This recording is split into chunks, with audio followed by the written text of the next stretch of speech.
Welcome to another wonderful Bible study here on the west side with only two of my Charlie's Angels instead of the three.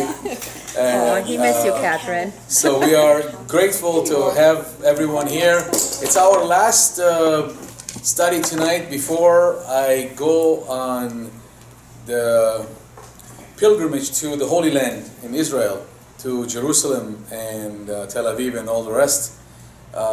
So I'll be gone for a couple of weeks. So we're taking a month of August off as a break for summer. We'll be resuming back, God's willing, in September back to our regular Monday night study. Also tonight, everyone who was able to make it. We have lots and lots of fruits and cheese and no wine, but cakes and desserts, and we don't want to anyway. We have so many amazing things here, so we're just grateful to everything, and thank you everyone for you being so generous and loving and caring and taking care of us to one another. So this is what one of my longest and most important teachings. It's to love one another. To love one another. Jesus said, "Love one another as I loved you. Love one another as I loved you." And he said, "I die for you." So that's what we have to understand, and this is what we have here. This family here, it's the family of love, and I am so grateful and thankful to all of you. And I will be taking all your prayers with me to the Wailing Wall, to Jerusalem, to the Temple Mount, and I'm going to get there, and I'm going to pray for all of you and put all your requests there and ask the Lord, because I believe that's another portal besides the Jordan River, that it's open to heaven. And anyway, the key is I'm looking forward to this trip. Let's see what God's going to do. It's going to be an amazing trip with so many young minds to open. I'm so excited that I can minister to young people, and I seem to be able to reach to them, and I'm going to continue that, and I hope that they will become more receptive and understanding and open. With that, tonight we are going to continue our study in 1 Samuel chapter 18. If you're watching us live, please like and share, so others in your network and friend and family also be blessed by this teaching tonight. Just want to say thank you for everyone who's watching us. And if you are here, please silence your phones. With that, let's pray. Father God, thank you. Heavenly Father, thank you for everything you've done. Thank you for the wisdom. Thank you for the ministry. Thank you for just giving me the strength, the ability to understand how to discern your word, how to reach others with your love. Father, thank you for showing me how it is to love and to care for others, O Lord. Father, teach me to be more like you and less like me.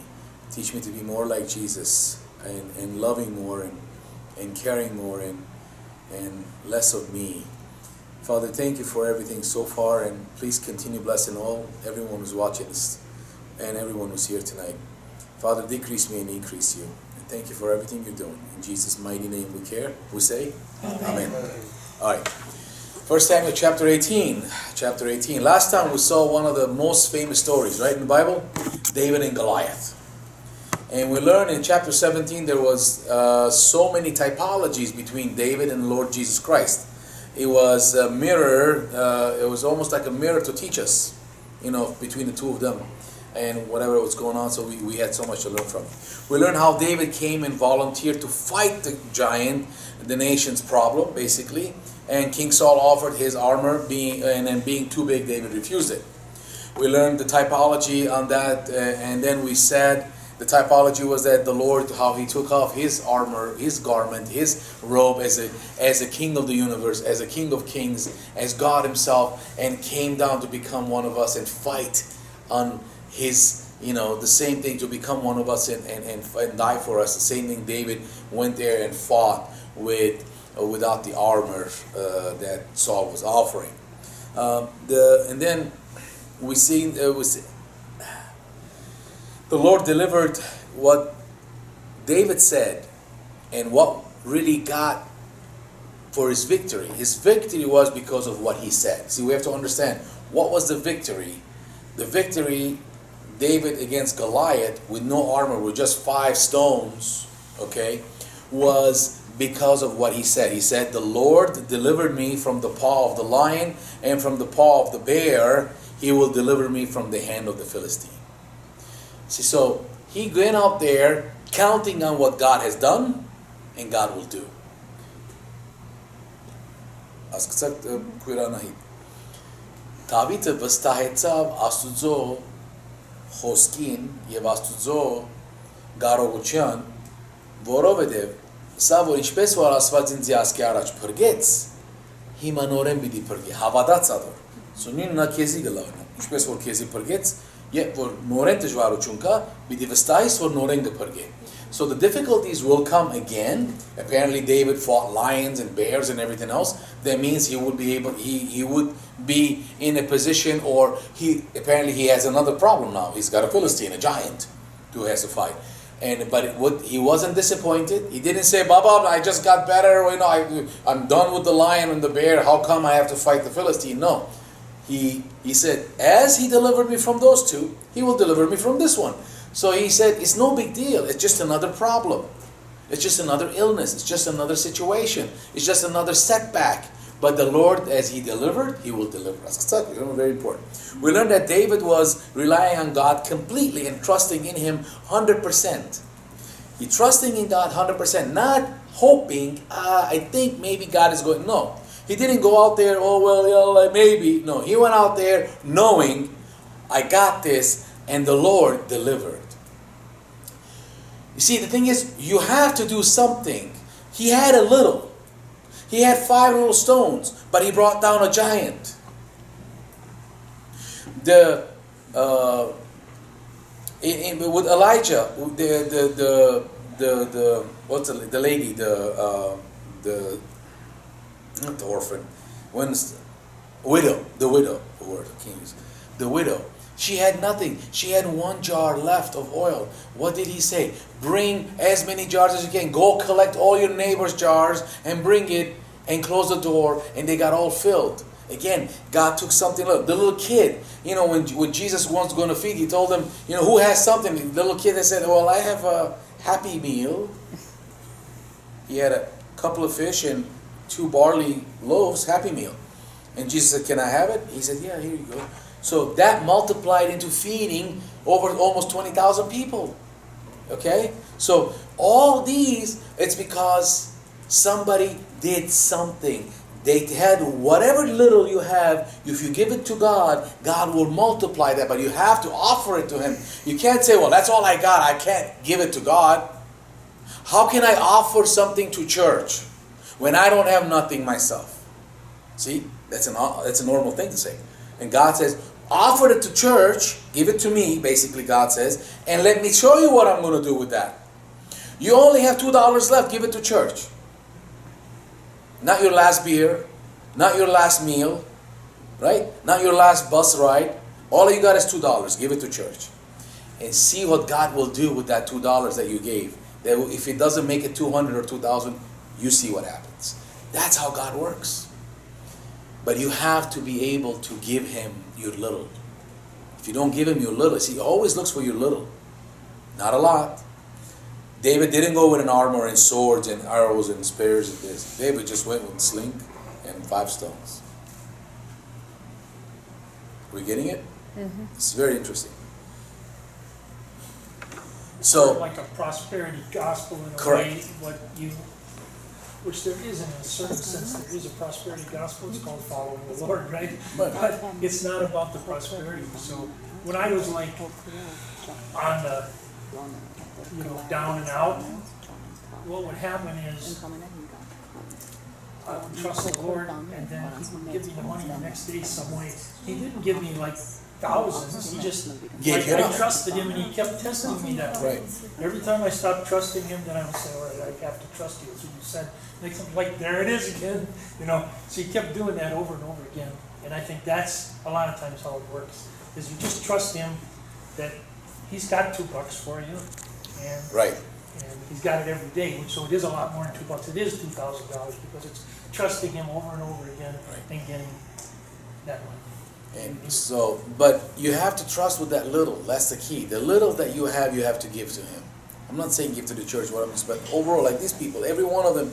So David, everyone did something. So trusting him 100%, counting on him in the past deliverances that he will deliver him again. That was a major lesson for all of us last week. Finally, after the battle and victory, Saul asked David, "Who are you?"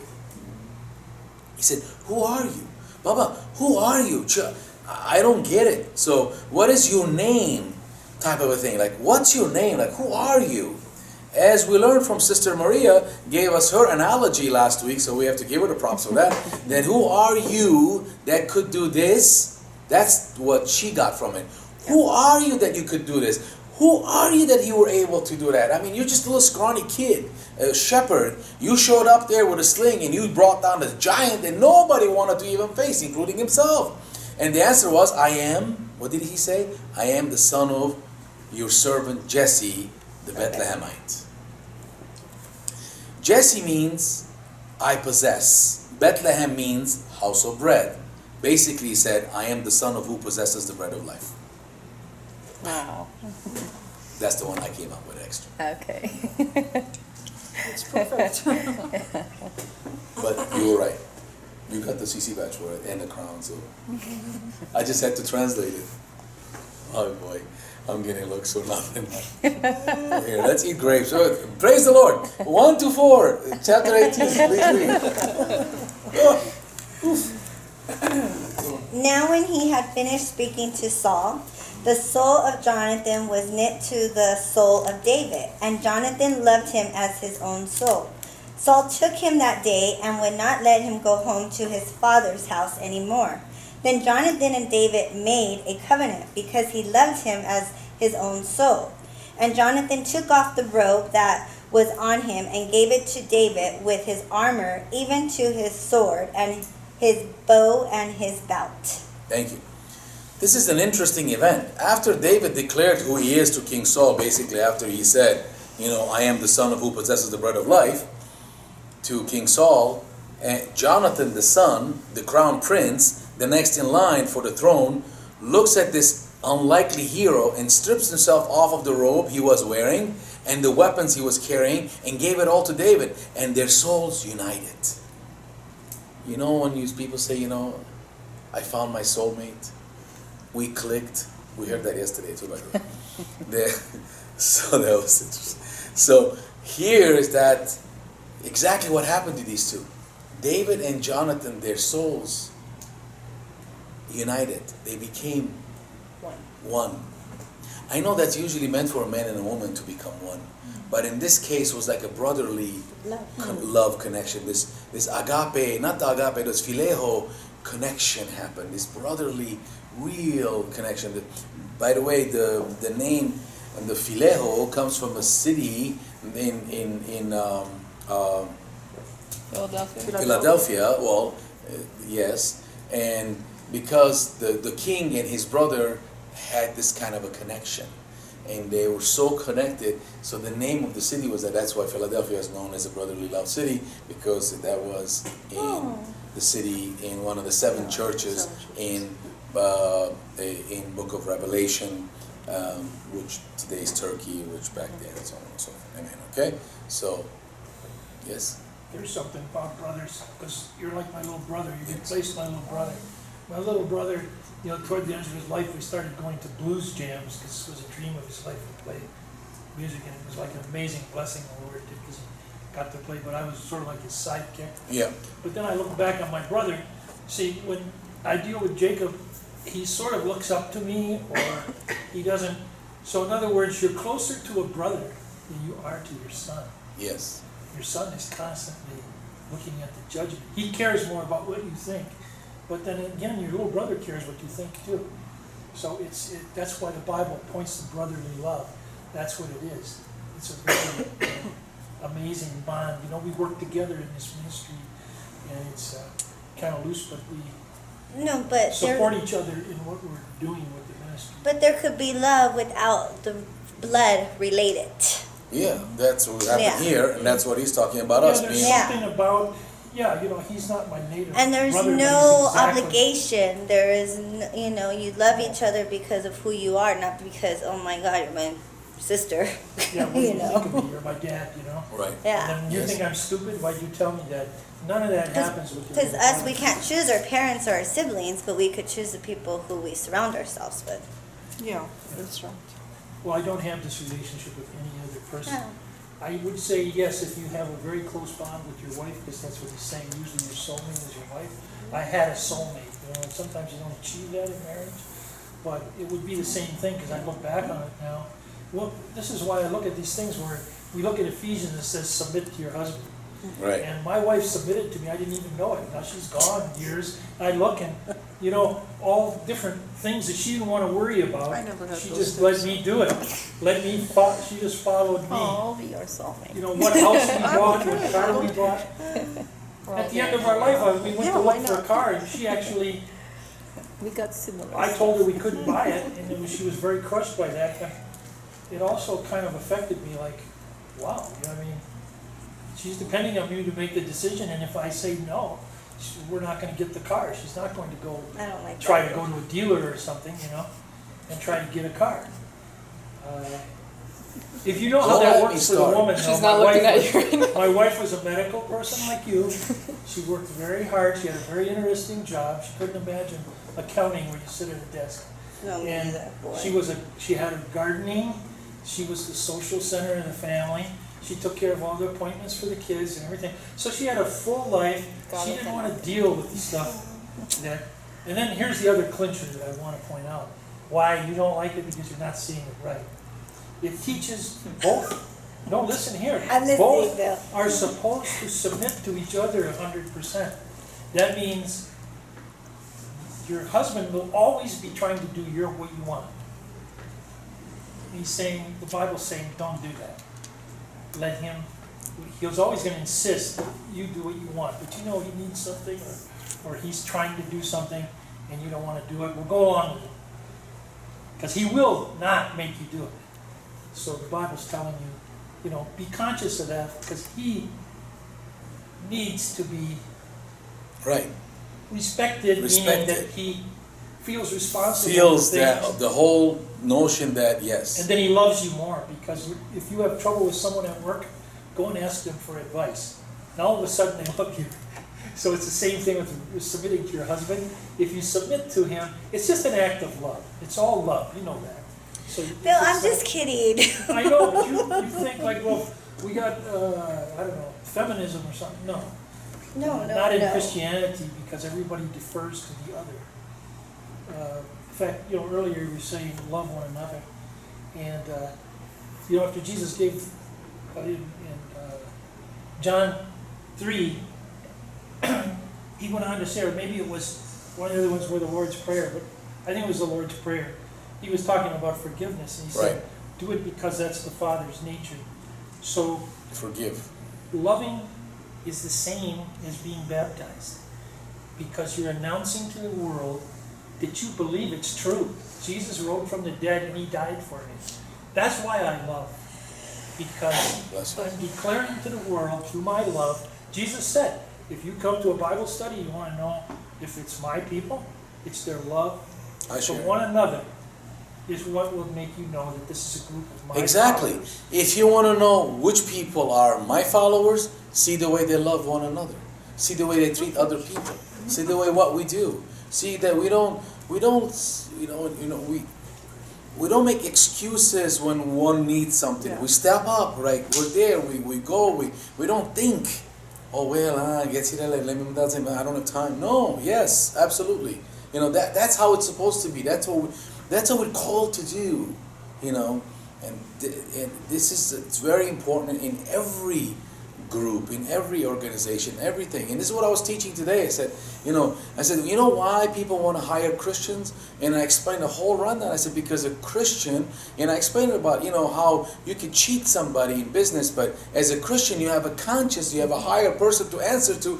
Even if you can get away with it, you won't do it because you got to answer to him. So your actions is different because of that. That's why people hire more Christians, like us more, and hate us at the same time, because They can't get away because the world needs to operate the other way. So here back to what we were saying. By the way, it's the Church of Philadelphia. Exactly, it was the one of the churches in the seven church. It's one of the seven churches, and that's why it's called the Phileo Love Church. So that being said, the question lies to every one of us: are you willing to get off the throne of your life?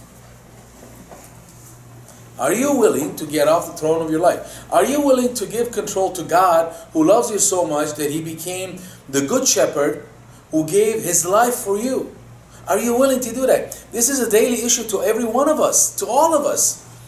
Who will be on the throne today? Will I give up my abilities and appearance to follow the one who gave it up, the throne of heaven, to die for me? Or do I want to be in control myself? Austin. It's a daily battle. So you battled it yesterday, apparently, after I left. So you're battling it with it today. And God is asking you, that's why this came today. See, I didn't make this up. This was already written. This was already prepared. This is asking you specifically this question. Are you willing? Are you willing? Will you give up the abilities and appearance to follow the one who gave up the throne and heaven to die for you? Or you want to be in control? See, it's not easy. I understand. It's not easy. It's not. Sometimes it's like, I gotta do this. I know what to do. I'm gonna do it. And God says, really? Really? Why don't you relax for a second? Give that control back to me, He says, not to me, to Him. And let Him deal with it. Believe me, it's always going to be a better result than what you expect. In your mind, what you see, it doesn't make sense. What you see can only go one direction. What you see can only make one thing. We all are in the same boat. It's called life. We only see the plate that's in front of us. God has a bird's eye view, like an eagle. He can see the whole valley. He sees everything. He sees what's going to happen then, later, and how. So He has a better idea of to deal with that issue. Whatever the issue is. You have to understand though, for God, His issues are very precise. His laws are very clear. That's why I was trying to make very precise points of that. But ultimately, I can't be the judge. You can't be the judge. I can't make the call. You can't make the call. I cannot tell the person. You can't tell the person what they have to do because we don't know what's better. We don't know what's better. We think we do, not necessarily. So what we have to say is, we give it to the will of God. Let Him decide. He decides what's right, what's wrong, how it's supposed to be. Not what's right and what's wrong. Forget what's right and what's wrong. Because emotions are involved. Heart is involved. There's people. It's not one or two person. It's a group. So many things, many people, many aspects are involved. For all that to work, only God can know how to sort that out. You can't. I can't. Our way could be just one way. Makes sense, clear, boom. But that person might be miserable from our choice. But we're like, well, everybody else is okay. Don't worry about it. You can be miserable the rest of your life. Don't worry, you be miserable because we are all going to be okay by your misery. Well, it might be right. But is that right? It might be right, but is that right? No. We don't know. I don't even know what you guys are talking about. It's just that statement. No. So Listen to Maria. only God can decide on how to sift that issue. Because whatever it is, He might have a better results for all other players. We just have to be patient with it. Don't say nothing. Okay. We're continuing with this, or else we'll be here all night. Verse 5. Later on. So David went out whenever Saul sent him, and behaved wisely. And Saul sent him over the men of war, and he was accepted in the sight of all the people, and also in the sight of Saul's servants. So David realized God had a perfect plan unfolding, and he trusted the sovereign ability of God to work things out. All at the right time. Asleep, John. David realized God had a perfect plan unfolding. Tonight is all about you, sorry. I did not write this yesterday night either. So God is talking to you? David, yes. David realized God had a perfect plan unfolding, and he trusted the sovereign ability of God to work things out all the right time. And all at the right times, he trusted that God can work this out. Listen, this guy was anointed king, and he's serving this other king who he knows is on his way out, but he is serving him anyway, not because he has to, because what he feels, God says, do what you got to do right now until I tell you when you are going to be king. So we don't know the timing of God. He knows because he has to make everybody else, so many other people involved. In this case, this Saul's family, his daughters, his son, you see, the whole kingdom has to work out before David can become what he is. I know. He looked at this as an opportunity for training for what to come. In your case, this is an opportunity to have what? Compassion, love, and support. Compassion, love, and support. Your family members, your sister's always going to be your sister. You don't want to jeopardize that because of what you are right now. You might be right, but you're right. You have to trump it with love. The love trumps right. You might be right, even 100%, but I won't give you 100.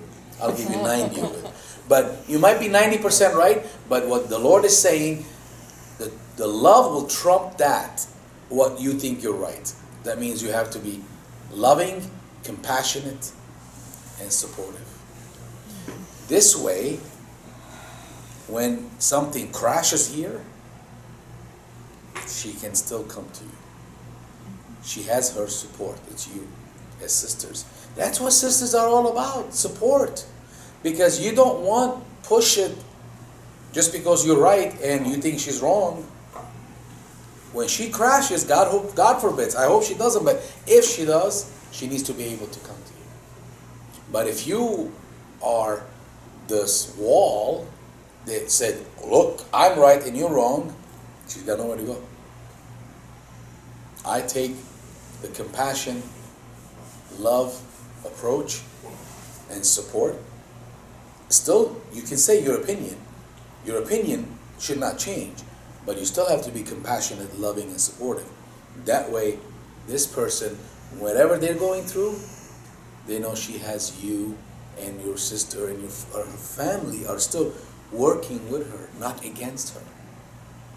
Because other worse things can happen.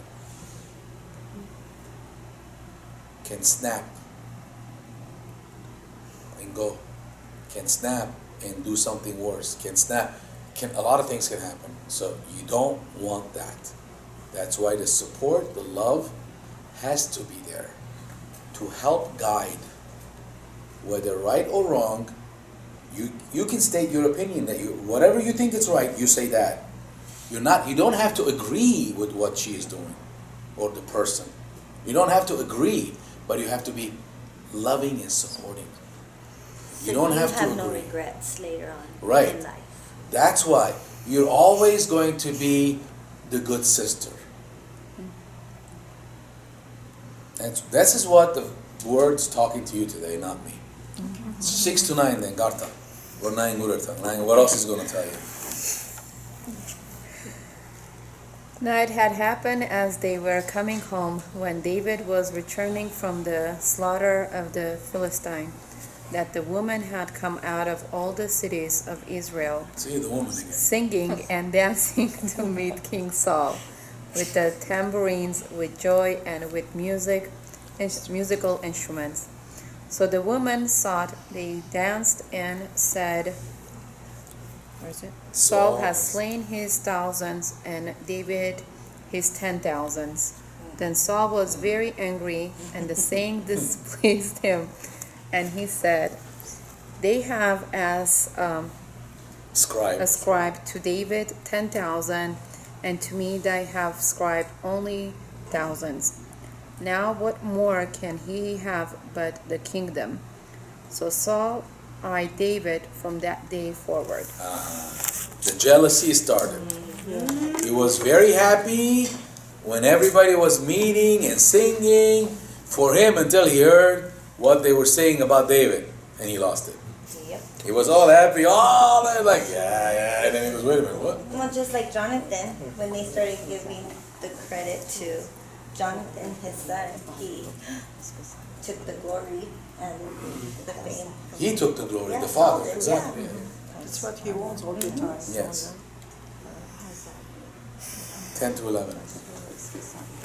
And it happened on the next day that the distressing spirit from God came upon Saul, and he prophesied inside the house.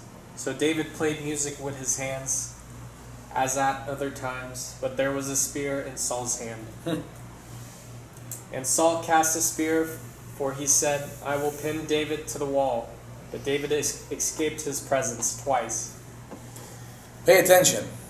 One has a spear in his hand, the other has a harp. David could have easily thrown the javelin back. So here's David comforting the King Saul with music. King Saul instead of he's boiling, he's eating himself. While this guy's playing harp for him, he's like, okay, you know what? He throws the spear at him twice. He wants to kill him.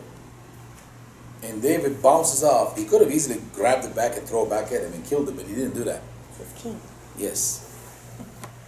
Another observation that I have here, the distressing spirit from God came upon Saul. Right? Is that what I said that? Yeah. Silva, Yes. explain. The distressing people is the evil spirits again, and you open a portal when you feel anger or envy towards someone else. What else? Jealousy. Pay attention to what it says. The spear part or the distressing? The distressing spirit part. Go ahead. Like in another chapter we went through, God only sends bad spirits when he wants evil to come to somebody. Yeah. When basically says, if I cannot teach you a lesson, I'm Then going to I'm have the gonna devil teach you. the lesson. God says, the devil is my devil. Sadanan Աստուծո սատանան է, Աստուծո շունն է ավելի ճիշտ։ Եթե տուն Աստուծո խոսքը չես լսում, քեզի սատանան գղրգե որ քեզի տասորվեց։ So he will send you the devil, or the demons have to get permission from God himself To go down. to do the dirty work. But what chapter was that? A couple chapters ago. Who was it then? The same thing, Saul, King Oh, Saul. Saul again? Yes, the good spirit departed went to David, and then God sent the distressing spirits to him. Which means even somebody opened the door, steal Yes. the enemy Well, or the devil. yes. Saul opened his own door Yes. because of the jealousy. He did, Yeah. but still, devil has to ask God. Absolutely. He still has to ask permission. Yeah. But you see, with the more authority, because now It's God. legally, because legally you broke legally in God's legality, in God's Yes, yes. law book, you broke the law. You open it, so the devil can go. I can. Yeah. Usually, God's going to say, "Go for it." Very rare, He might say, "Not yet." Just like Job. He said, like Job, God, God said, "Okay, go ahead, try it out, see what you can do. Just don't kill. Just don't kill Set them." limits on them. Yeah, there's always a limit. I have a question. What he means? Well, I might have an answer. Okay, good. He says he prophesied inside the house. Who? Saul did. So, Where? yeah. Sorry. What verse? Here. Tell me. 10. And it happened on the next day that the distressing spirit from God came upon Saul, and he prophesied inside the house. Doesn't that go back to what Jacob Which one said? was it? 6? That like 10? demons are gonna Mine is Yeah. 10. like show him the message. And it's happening inside the house by him like becoming. God is angry. prophesizing by sending the bad spirits to Saul inside. I thought it meant that Saul started prophesying inside his house. Verse 10. Yeah, 10. Because it goes with that first sentence. one more. Verse 10. Yeah. Let's see what the Hebrew says. Any prophet, any consul, any Nauba, Nifal. He was under the influence of divine spirits and started saying false prophecies. That's what the Hebrew saying words are. Under the influence of the divine, like evil spirits, though, he started doing the false prophecies. Like he would say these hatred things about David. Like he's gonna die or something like that. Yeah, Well, then he wanted to kill him with he the wanted to kill spirit. him. Yeah. So he's probably saying, I'm gonna kill him. In I'm his gonna kill him." head. Either he was saying, "I'm going to kill him. I'm going to kill him." Or he was going to say, Or "He's one of evil. them, Oh my goodness!" Or he's evil. Or he's filled with the devils. I see the devil in It's him. like a prophet. So it's a lot easier. He said, "I see the devil in him." Prophesizing He's with the prophesying. I see the evil. devil in him. Because the sentence. So everybody will be like, "Oh, He's I'm glad you prophesying killed him then." Evil that So that God is just sent love. down. When he says divine spirit, which means bad spirits. Yes, it was. Influence of because it's spiritual. Madness and prophesyings were considered as near akin in Jeremiah, 2 Kings, and a couple other ones. So he's like crazy, but he's not exactly ranting and raving. but Right. Right. He's talking crazy. False prophecies. He's Yeah. false prophesying. He's saying things like I said, I'm claiming that I'm looking at you and I'm seeing devil in you. Which in her job, she sees a lot of people say that they see devil.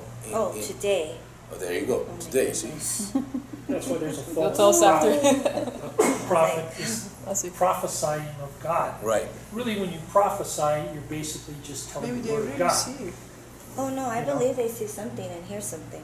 No, because the conversation. Oh my goodness. Because That's I don't know that's how you part of say the the prophecy. Not necessarily, It is. correct prophecy, but you're this took me to a reference to one of the have to acts tell in you the the Acts patient about the told me lady. yeah, was walking work- behind the Yeah. Paul and them and probably but she was Yeah, remember that she was confused me. demon possessed. Yeah. She was demon possessed. She was making lots of money by giving people fortunes and things. So she was prophesying things. Yeah. She was demon possessed. She was like a witch. She was able to say things and make money from it. So that wasn't what Saul was doing here? That's Similar. something else? Similar. In a different way. Similar. Yeah. She was his influence is from the bad spirits. So Yeah. whatever he was saying, it's coming from them. So it wasn't like something that he was saying that's coming from God. It wasn't Samuel prophesying. Yeah. I think it's the word prophesize. I know, think but that's what's, automatically we think, you see, because, that's what, okay, again, prophet has English to is be so good. weak. Yeah, I think that's English the is so problem, weak, the my word. goodness, Yeah. I'm telling you. Studying the Bible in English, Vada, it's like the worst thing. It's like so bad. You can't get anything with it. Like that's why I had to sit and explain to those guys today about what son of my first, my son, my firstborn. It had nothing to do with a son. Yeah. It had to do with his establishment, his first establishment. That's what he was talking about. The nation of the Israel is his first establishment. So because he was leaving the window open for us to be the second establishment, because if God didn't mention that means there's no option for any other. He would have been the only son. No, he said, my son, my first son, my first establishment. So he's saying that there will be another establishment. You see? So in a way, you could, instead of prophesize, you could take it as he was cursing at him. Yes, yeah, There you you can. go. Yeah, Well, there's difference it would have been a between better. cursing and Maybe no, not necessarily what the lady was cursing. Well, that lady was not cursing either. Yeah. That's why I was confused. I was like, No, is that it- lady was prophesying. he was saying about these guys are good people, they work for God, this and that, the other. And Paul's like, wait a minute, we don't need help from the demons. Yeah. The only prophecy, the only person can say I'm a prophet if they're prophesying from God and it comes true. Or prophesying from the past or from the Bible that's accurate and Right. true. So therefore, Question later on. John was the Yeah. John the Baptist was the greatest Old Testament prophet. Me diga, Silva. John the Baptist was the oldest, was the greatest, Jesus was the greatest Old Testament prophet. And then he said, all of us here in this Bible study are greater Than him. than John the Baptist. So what is a prophet? Because we know he never saw Jesus crucified. He didn't see, the people in the Old Testament was a mystery. We live, it's been played out, so we go and we take the gospel to the world. Right. We're much greater prophets than somebody who only had half the story. Even though he was preparing the way, he was the most important one. He prepared the way in that time. But Jesus specifically said that the people of his kingdom, his followers, are greater than John. Amen. Simple. That explains what prophecy is. It's telling the truth about God to other people so they know. Right. And they used to tell, like a prophet might tell the future, because, and you go into, let's see, what book was I in? I think it was Jeremiah. I mean, Jeremiah would just go through those verses and just, God just talks to him and then he tells them, you know, that's a prophet. Okay, but we get it out of the Bible, we get it from knowing the gospel. Right. Jesus came, he died, it's historical, we know what he taught us, and we prophesy about that. So, and in that role, we're greater than John the Baptist. Amen. Arsen 12:13. Now Saul was afraid of David because the Lord was with him, but he had departed from Saul. Therefore Saul removed him from his presence and made him his captain over 1,000. And he went out and came in before the people. Now David is a captain, he's going to war. Saul is hoping that maybe he'll die in the battle, but the Lord is with him. That's why it was mentioned that the Lord is with him. Saul is hoping that he's going to die. He's like, hey, you're a captain, can I go fight? You know, so he'll go, then most likely he'll die. So that's he's hoping for that, but God is with him. Amen. 14 and 16, Bill, please. And David behaved himself wisely in all his ways, and the Lord was with him. Wherefore, when Saul saw that he behaved himself very wisely, he was afraid of him. But all Israel and Judah loved David, because he went out, came in before them. Thank you. A cheerleader. David was loved by the people. He was with them. He was fighting the battles, and everybody respected him, which made Saul even more nervous. Bigfoot, 17. And Saul said to David, behold, my elder daughter Merab, her will I give thee to wife, only be thou valiant for me, and fight the Lord's battle. For Saul said, let not my hand be upon him, but let the hand of the Philistines be upon him. Thank you. In chapter 17, the reward promised to victory over Goliath, right, remember, was Saul's daughter, right? Apparently it never happened. Now there's more requirements for her hand in marriage. So now the stakes are going higher. Remember, we saw that back in Genesis, the same concept, you know, when Jacob wanted to marry. He worked 7 years and he ended up getting the other, so they had to work another 7 years. So this it seems to be like a pattern in this culture. 18 to 21, Tantik. So David said to Saul, who am I, and what is my life or my father's family in Israel, that I should be son-in-law to the king? But it happened at the time when Merab, Saul's daughter, should have been given to David, that she was given to Adriel the Meholalahite as a wife. Now Michal saw Saul's daughter loved David, and they told Saul, and the thing pleased him. So Saul said, I will give her to him, that she may be a snare to him, and that the hand of the Philistines may be against him. Therefore Saul said to David a second time, You shall be my son-in-law today. You see, even Saul thought about it. See, you give a guy a woman. See, I'm not the only one. I get it. Merab, which Guess he's means still talking to you. increase. Merab, which means increase, was supposed to be given to David as a wife, but she was given to Adriel, which means flock of God. So now the second sister, like David, Michael, who is like God, and Saul figured this girl will keep David occupied and get him in trouble. No, but her name is who's like God. Right. There you go. So she has the And right. she loved him. And she loved him. She liked him or whatever. She loved him. Yes. So but in her dad's mind goes, oh, good. Get a woman involved. He will definitely die in battle. No, he wants to fight harder so he can come home to her. You're such a Disneyland kid. Movie. She's in Disney World all the time. In her head, I think the positive. it's like it's always like a Princess Hope. 22 to 25. Okay. Now Michal, Saul's daughter, loved David, and they told Saul, and the king pleased him. That So was Saul's, sorry? the 22 to 25. We're at 23. Oh.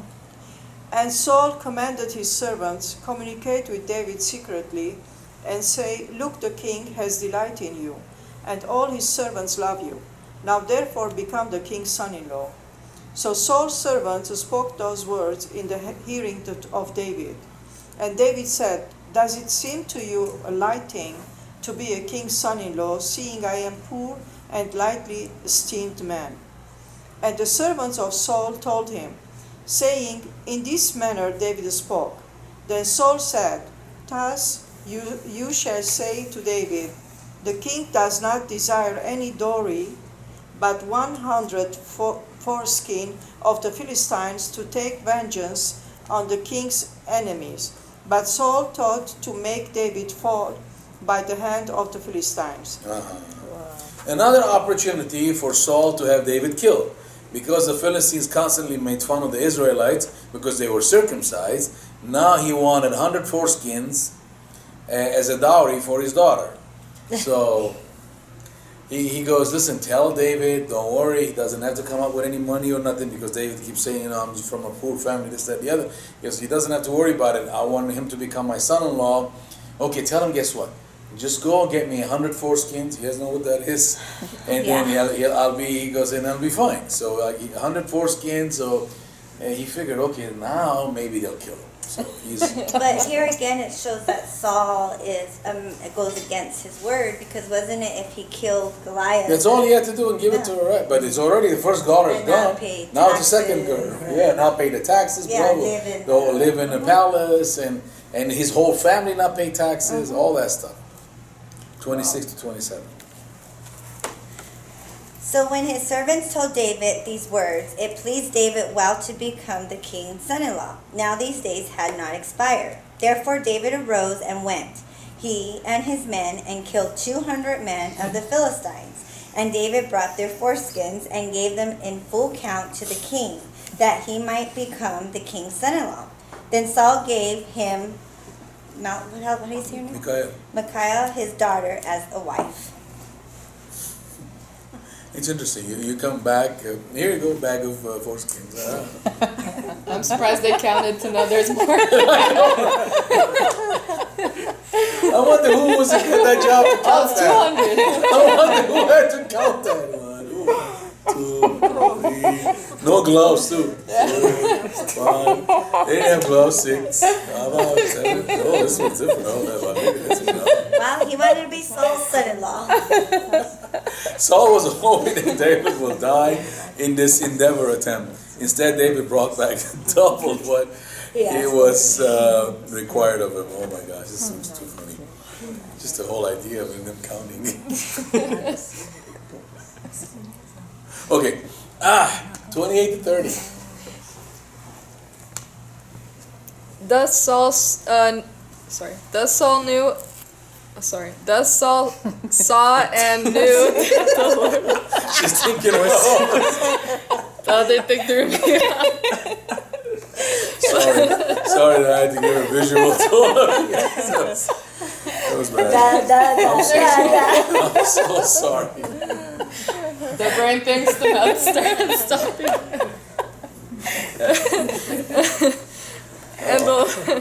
And the Lord was with David, and that Michal, Saul's daughter, loved him. And Saul was still more afraid of David, so Saul became David's enemy continually. Then the prince of the Philistines went out to war, and so it was whenever they went out that David behaved more wisely than all the servants of Saul, so that his name became highly esteemed. The more David was exalted, the more jealous Saul became. What a difference between Jonathan, his son, and Saul, the father.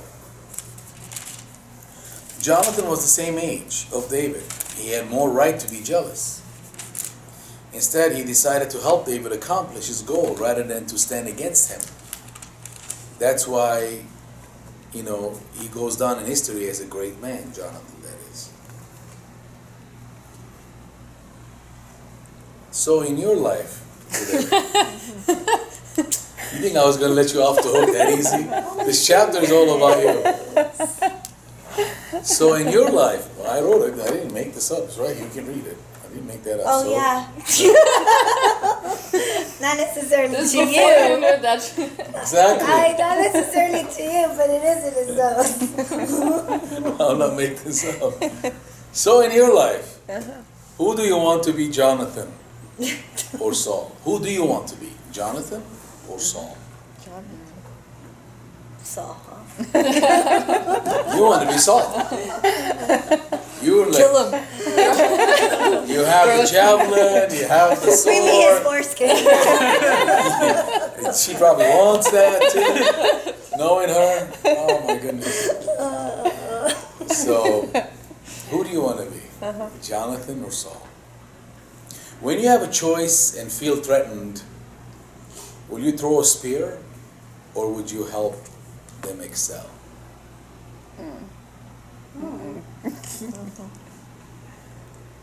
When you have a choice, this goes to everybody, by the way, I'm picking on her on purpose, but everybody goes. When you have a choice and feel threatened, will you throw a spear or would you help them excel? You see, if we try to cut others down, we will spiral down ourselves. That's the problem. That's what I was trying to warn you earlier.